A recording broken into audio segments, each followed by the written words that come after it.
कोई भक्ति करता है उसको भगत जी कहते हैं, शराब पीता है उसको शराबी कहते हैं, चोरी करता है उसको चोर कहते हैं, डाके मारता है उसको डाकू कहते हैं। अब जैसे पहले कोई कैसी भी गलती करता था, अब भक्ति कर रहा है तो वो भगत जी हो गया। एक भक्त था हमारा सेवक, तो उसने नाम लिया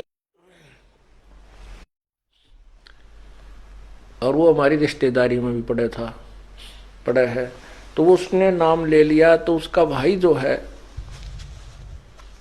शराबी एक नंबर का, क्योंकि ये शराबी जो होते हैं ना, ये आदमी बहुत कम मिल पावे। वैसे शराब उतरे पाछे तो बहुत अच्छे बतलाते हैं, शराब पिए पाछे फिर ये किसी के काबू के नहीं होते। तो पहले गांव गांव में सत्संग करने पाठ करने जाते थे। और एक और भगत था जो दिल्ली साइड का, उसने नाम लिया था।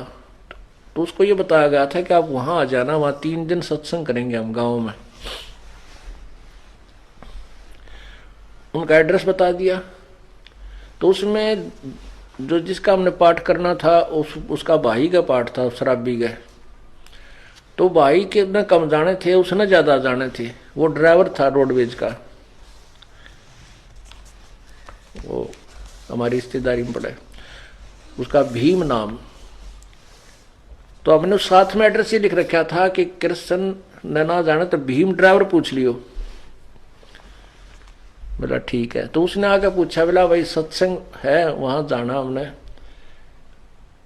बस अड्डे से दूसरी तरफ उनके घर थे। तो वो एक आदमी मिल गया ना, बोला किस जगह, बोला उसने बताया कि भीम ड्राइवर अड़कर जाना। बोला उनका किसा सत्संग होता, एक नंबर का शराबी है, वहां का सत्संग होता। उसको पता नहीं था, दूसरे से पूछा, उसने भी नहीं कहा। बोला वो भीम ड्राइवर शराबी गए, वो किसी सत्संग कराओ भाई, वो घर जरूर बता देंगे, आगे चला जाए इस साइड में, वहां पूछ लिए। जगह बताते चले गए, 4 मिले, 4 ये शब्द बोले कि वो किसा शराबी हो, किसके, वो तो शराबी है। तो वो पहुंच गया वहां पर, उसने सत्संग सुन भी, वो तो नाम लिए रखा था उसने। तो दूसरी बार फिर 6 महीने के बाद, 1 वर्ष के बाद फिर दोबारा सत्संग था वहीं पर। तो वही भगत, फिर उसको पता लगा कि वहां सत्संग कर रहे हैं गुरुजी, क्योंकि पहले हम जिस गांव में सत्संग करते थे हमारे भगत वहीं पहुंच जाया करते थे मिलने के लिए, अपनी कोई समस्या समाधान के लिए। तो ऐसे हमने लिस्ट बना रखी होती थी, वो लिस्ट दे देते थे, भी ये कोई पूछा थे बता देना। तो वो भगत फिर उसी गांव में आया और उनके घर से उलट पुलट गाली गलिया में कहे 1-2 आदमी आ ले, तो उसका समझ ना आवे कहां सी हो रहा सत्संग। तो उसने फिर उसकी जब वो दूसरी बार आया तो उसने भीम का जिक्र नहीं कराया, बोला मैंने कृष्ण का जाना है, वो डॉक्टर है कृष्ण। तो उन हमारा भगत मिल गया ने, बोला वो कृष्ण डॉक्टर का उसने नाम ले लिया उस भीम ड्राइवर ने, और उन्हीं का वो पाठ हो रहा था उस दिन। तो वो भगत मिल गया हमारा कोई, उसको कहने लगा किसका जाना, कृष्ण का जाना, वो भीम का नाम ना ले, शराबी कहेंगे उसने। तो उन्हें बोला वो कृष्ण का ना होता तो भीम भगत जी का पाठ होने लग रहा है, भीम भगत जी का पाठ हुआ है। उसने सोचा ये गलत समझ रहा है। मैंने बोला भाई मन न कृष्ण का जाना, भीम भगत जी कोई और होगा। उसने सोचा शराबी का करते भगत जी कैसे बोल रहा है इसको। दूसरे से पूछा, दूसरे बताया, बोला भाई हाँ भाई भीम का पाठ हो रहा है, उसने नाम ले लिया, शराब स्वरूप छोड़ दी। कहने का भाव दास का ये है कि पहले तो शराबी को था और अब भीम भगत जी नाम से प्रसिद्ध हो गया। तो इसका यही अर्थ है कि हर सुमर सो हंस कहावे, कामी क्रोधी कागरे, और भौरा ना पर में विष के बन में चल बेगमपुर बागरे। कहने का भाव यह है कि यह संसार एक विषय विकारों का वन है, और जैसे किकर के बबूल का बाग वन हो, उसमें जहां भी जाओगे कांटे लगेंगे। तो ये संसार जो है ये बबूल का वन है, इसमें कदम कदम पर पैरां ना लगेंगे तो मुंह पर लगेंगे, कितने न कितने हाथ में लगेंगे, यानी कोई न कोई कष्ट इस संसार में आपको बना ही रहेगा। बेगमपुर बाग में चलो जहां पर कांटे नाम की चीज नहीं, बेगमपुर, बेगम जहां कोई कष्ट ना हो, कोई दुख ना हो, कोई गम ना हो। अब ये जैसे ये जो शब्द इस दास ने सुनाया है, ये एक नित्यानंद जी संत हुए हैं, उनका उनकी इसमें छाप लगी है। वैसे ये यही शब्द कबीर परमात्मा की शब्दावली में भी है, उसमें 2 लाइन और एक्स्ट्रा हैं। तो ये संतों ने ऐसे एक दूसरे की, ज्ञान से ही ज्ञान होता है, उनके ज्ञान सुन के इसने अपनी तरफ से बना लिया। बाकी संकेत यही है, जीव को बुराइयों से हटा करके और अच्छाई की तरफ ले जाना। अब जिसको जितना ज्ञान है वो वहीं तक बोल सकता है। नित्यानंद जी के गुरुदेव जो है गुमानी दास जी विष्णु उपासक थे। अब इन संतों ने, भक्तों ने स्वर्ग को ही बेगमपुर मान रखा है, लेकिन स्वर्ग जितना दुख की तभी को नहीं, क्योंकि हम सुख मान रहे हैं इस गोटी सूटी लाड़ने, डांस डूंस देखने, अच्छे फल आहार खाने को, इसी को सुख मान रहे। और वो स्वर्ग में अपने ही पैसों से, अपने ही धन से खूब प्राप्त है, वहां पर पर्याप्त भी है और प्राप्त भी है। कहने का भाव यह है कि हमने वो, इसने जो महापुरुष ने नित्यानंद जी को जो ज्ञान था, इसने स्वर्ग तक के ही जाने के लिए प्रेरणा दी है। लेकिन अब हमें ज्ञान हो गया कि हमें तो सतलोक चलना है, इसलिए हमने इन्हीं प्रेरणाओं से अपने सतलोक की तरफ अग्रसर होना है, बुराइयों से बचना।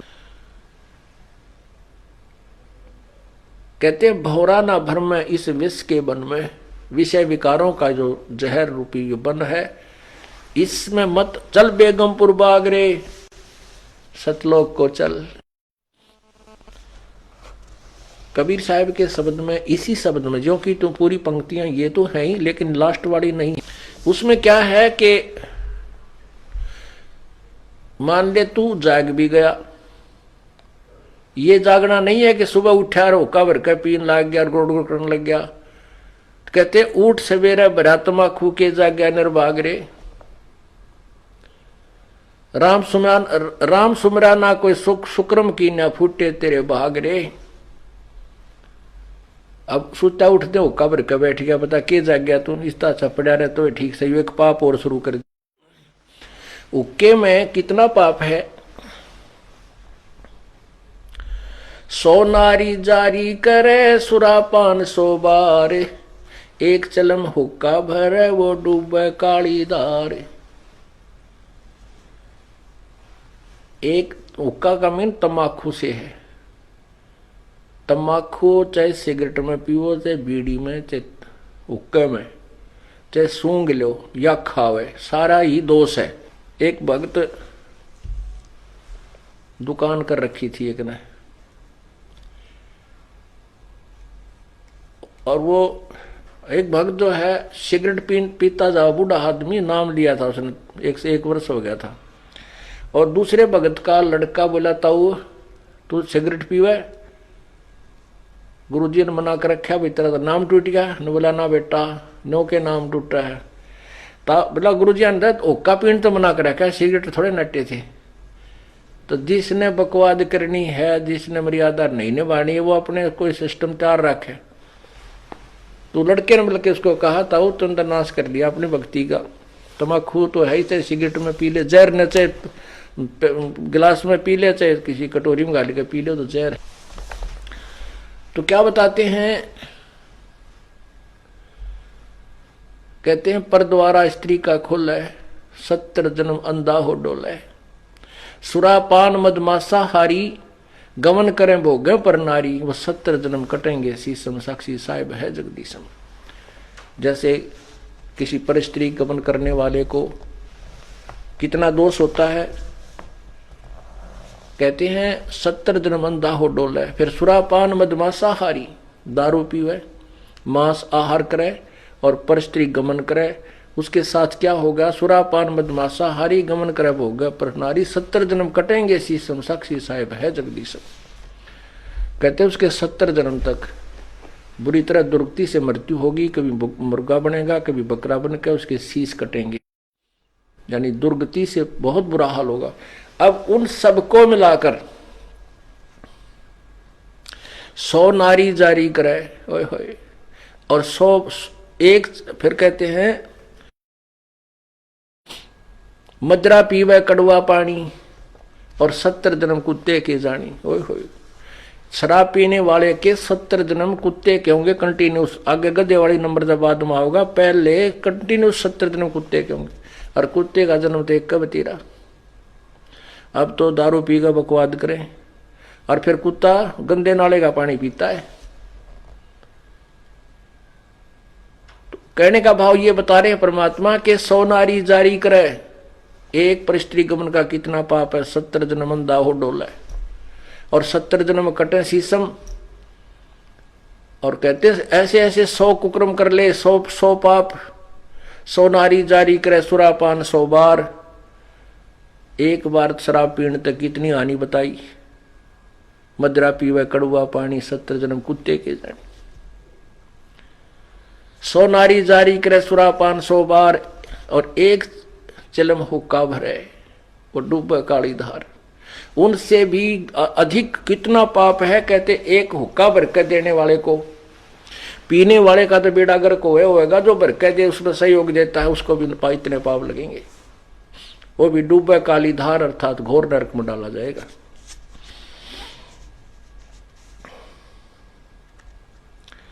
तंबाकू कितना हानि करता है, क्यों इतना दोषी बताया, इसमें इतना दोष क्यों है।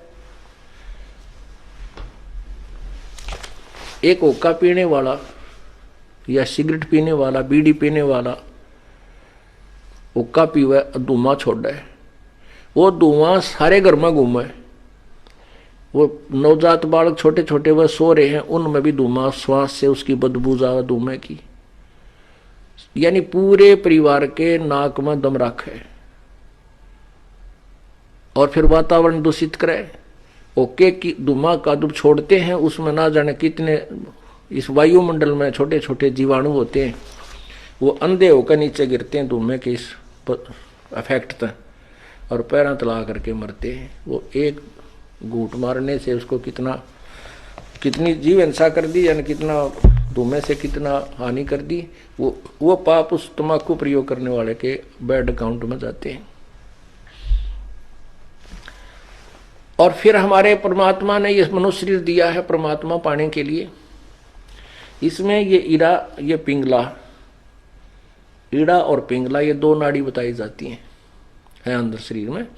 और इनके बीच में मध्य में जाकर के एक सुषुम्ना नाड़ी है, जिसकी सुई की नोक टेक है, ऐसा सुराख है, जो भक्ति के प्रभाव से ये अपने आप लड्डर की तरह हवा भर के वो खुल जाता है। और फिर उसमें से आत्मा अंदर जाकर के फिर नीचे मूल कमल से प्रारंभ होती है। अब क्या होता है कि उसमें वो तंबाकू का जो पीते हैं तंबाकू, और नाका में छोड़ दिया करें, गोटा मारेगा नो छोड़ दिया करें, तो वो धुआं जो है उस सुराख को पालिश कर देता है। परमात्मा के पाने वाले उस मेन गेट को बंद कर देता है। तो इससे बड़ा शत्रु हमारा और क्या हो सकता है। फिर इस जीवन का के फूकेंगे तो ऐसा गधे का ऐसा कुत्ते का, जब भगवान नहीं मिला इसमें, वो रास्ता बंद कर दिया। दास ने ये सत्संग किया और वो पुण्यात्मा जो बूढ़ा मैं बताऊं था कि भाई बुढ़ापे में सारी उम्र तक खो दी और 65 साल की उम्र हो दी थी, ये सत्संग सुन रहा था ऊपर बैठ कर दूसरे बेटे की छत पर। आगे पाखंडी है, मेरा छोरा भुका लिया, मनमनों का था, मेरे से गंदे गंदे विचार आवे थे आप आए जब आपके। तो उसने पहले हम 3 दिन सत्संग करते थे, 2 रात को, अगले दिन सुबह कर करके फिर भोग लगा के हम प्रस्थान करते थे। तो पहले दिन तो उसने सुना बूढ़े ने सत्संग, और दूसरे दिन तो वो सत्संग, जब अगले दिन भी उसने सत्संग सुना, भोग लगना था अगले दिन तो बूढ़ा यानी शाम के समय जब सत्संग खत्म हो लिया वो आ गया। और वो पहले उस बच्चे ने उसके अपने पुत्र वधू ने कई बार ने कहा था तुमने नाश करोगे, हैं यहाँ के बुला लिए, ये नाश करने लग रहे, तुम ऐसे ऐसे करते हो, ये पाखंड क्या कर रहे हो तुम। तो उसकी पुत्र वधू ने सोचा ये बूढ़ा है भी महाराज जी ने कि वो नहीं सी किस कहेगा, यो इज्जत का गाक बनेगा हमारी का। अब बोल रहा कि उसने बाप आके बैठ गया और वह खड़ी होगी दूर सी, अकीब देखे रखे के बोल रहेगा इसने की का बुढ़ा, और लोग ने शर्म लिया और भाई मैं माना रहा मारे इनके, कहेगा। तो बुढ़ा ने बोला महाराज जी हमें पता था कि भाई जो सत्संग नहीं सुनते वह ठीक तो बोला नहीं करे, हमने सारी तरह के आदमी देखे, 4-5 वर्ष गांव गांव में गए, हमने कोई इससे लेना देना नहीं था भाई, कोई राजी बोला उसका बोला, बुंडा बोला, अपने जुबान और कान दोनों बंद कर लेते।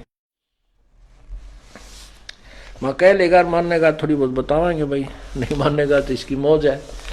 कहने लगा महाराज जी मेरे 3 बेटे बताए, उसने 2 इतना ध्यान नहीं।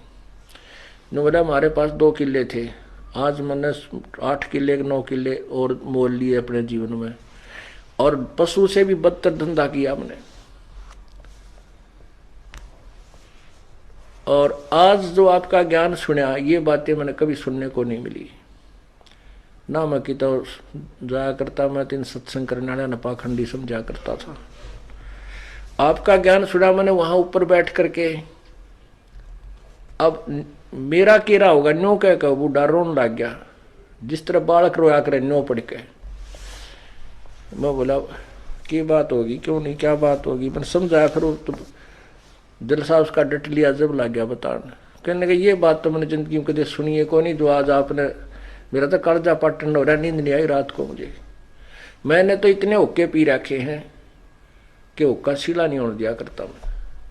अब मेरा कीड़ा होगा, मेरे जैसे पापी का क्या इलाज, जो मैंने सारा जीवन पशु से बदतर धंधे किए, और अब जी अब उम्र चली गई, अब भक्ति हो को। फिर रोने लग गया, फिर रोने लगा वो। मैं फिर उसको समझाया, मैं बोला कुछ नहीं बिगड़ा है अभी तक, इस आत्मा के इस जीव के असंग जन्म हो लिए,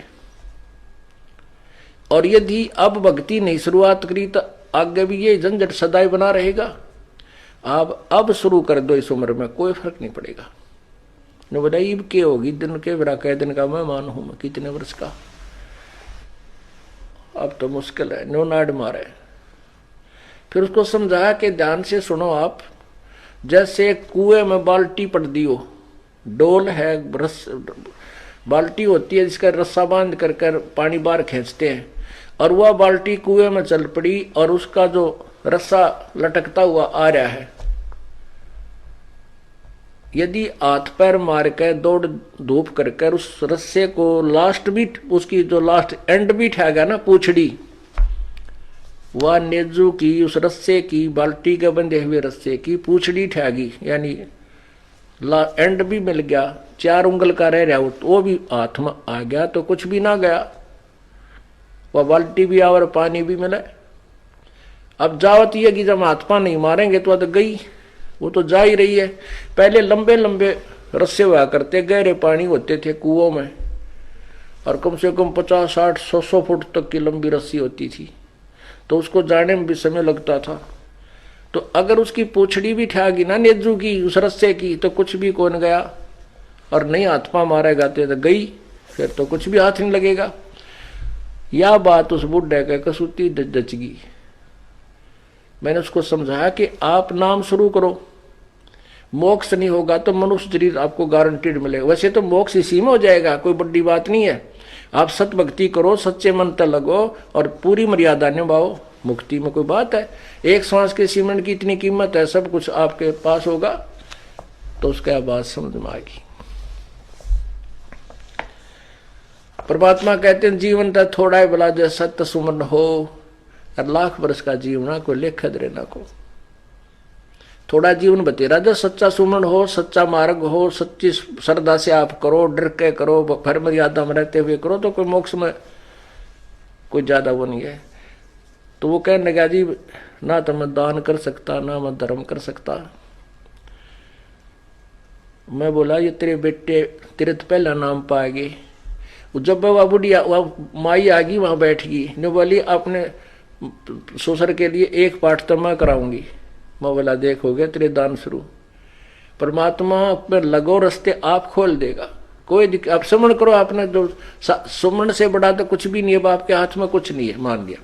अपनी भक्ति करो, सुमन बढ़ाओ, सारा कुछ इसी में आ जाएगा। भक्ति करो डट के, क्योंकि दान धर्म सेवा जो है हम हृदय साफ करने के लिए कराते हैं। और ई बाप का कर्जा पाटन न हो यार, कुछ पाप करने जगह रही नहीं। पाप तो आप केवल इसलिए करो थे कि ये ओका पीओ थे, और तेरे बच्चे बहुत समझदार हैं, आपके लिए खूब यज्ञ भी कराएंगे, ऐसी बात थोड़ी है। तो उसने उस बुढ़े नाम लिया, 10 वर्ष वो जिया, खूब डट कर भक्ति करी, तीनों नाम प्राप्त किए और अपना शरीर छोड़ के आराम से चला गया। बोलो सतगुरुदेव।